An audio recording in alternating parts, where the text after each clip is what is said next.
আমার হাতে দেখতে পাচ্ছেন অনেকটা বস্তার মতো ব্যাগ, যেমন আমরা নদীতে ফেলাই যে বস্তাগুলো, এরকম বস্তা যেগুলো আমরা অনেক আগে থেকে সেল করি। এরপরে দেখবেন জিও গ্রো ব্যাগ রয়েছে, যেগুলো আমরা হচ্ছে হাতল সহকারে দেই, এগুলো বড় বড় ফল গাছ লাগানোর জন্য। তো আপনারা অনেকে এইসব বেশি দামে ব্যাগগুলো কিনতে পারেন না, বা আপনারা নর্মাল সবজি টবজি চাষ করতে চান, হালকা কোনো গাছ লাগাইতে চান, সেক্ষেত্রে আসলে এত দামের ব্যাগগুলোর প্রয়োজন নাই। তো তাদের জন্য হাতলবিহীন কিন্তু আমরা এই ধরনের ব্যাগগুলো নিয়ে আসছি। এটা দেখতে বস্তার মতো, কিন্তু আপনি এটা যখন মাটি দিবেন অনেকটা গোল হয়ে যাবে। যেমন এটা 20 ইঞ্চি বাই 20 ইঞ্চি, এই পাশটা রয়েছে, পাশটাও 20 ইঞ্চি এবং উচ্চতাও রয়েছে 20 ইঞ্চি। তবে আপনি যখন মাটি দিবেন এটা কিন্তু অনেকটা রাউন্ডের মতো হয়ে যাবে এইভাবে। তো এই ব্যাগগুলোতে বড় বড় ফল গাছ লাগানোর জন্য না, এটা আপনারা ধরেন আপনার ঢেঁড়স রয়েছে বা আপনার লাউ গাছ রয়েছে, অর্থাৎ সবজি জাতীয় যে গাছগুলো রয়েছে, যেমন মরিচ, ক্যাপসিকাম। আপনার প্রয়োজনীয় ছাদ বাগানের পণ্য অথবা নদী ও পুকুরের পাড় ভাঙন রোধে geo textile geo bag order করতে আমাদের ওয়েবসাইট ভিজিট করুন। এগুলো লাগানোর জন্য বেস্ট এটা।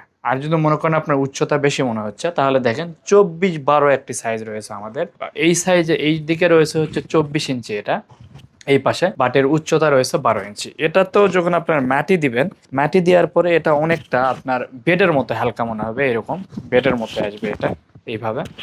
তো যেহেতু এটা একটু শক্ত, যার কারণে হয়তো আমি বুঝাইতে পারতেছি না, এরকম বেডের মতো হবে। তো এটাতেও কিন্তু আপনার মরিচ, ক্যাপসিকাম বা এই জাতীয় সবজি, যেমন আপনার পুঁই শাক, লাউ শাক, এই জিনিসগুলো আপনি এটাতে লাগাইতে পারেন। এগুলোর দাম খুবই কম, খুবই সাশ্রয়ী রয়েছে এগুলো। অথবা যদি মনে করেন না আমি লং টাইমের জন্য আপনার অনেক দিন যেন যায়, প্লাস আমি একটু হেভি কোয়ালিটির যাচ্ছে যেন হেলে না পড়ে, সেই ক্ষেত্রে এগুলো বেস্ট। এগুলো একটু হালকা পাতলা হেলে যাইতে পারে মাটি দেওয়ার পরে। যদি আপনার মাটি কোকোপিট মিশ্রিত নরম মাটি হয়ে থাকে তাহলে কোনো সমস্যা নাই। তবে যদি এঁটেল মাটি বা শক্ত মাটি হয় তাহলে একটু হেলে পড়তে পারে। তবে কম দামের মধ্যে এগুলোই বেস্ট। আর যদি মনে করেন একটু বেশি খরচ করবেন, তাহলে আমি বলবো এগুলোই বেস্ট।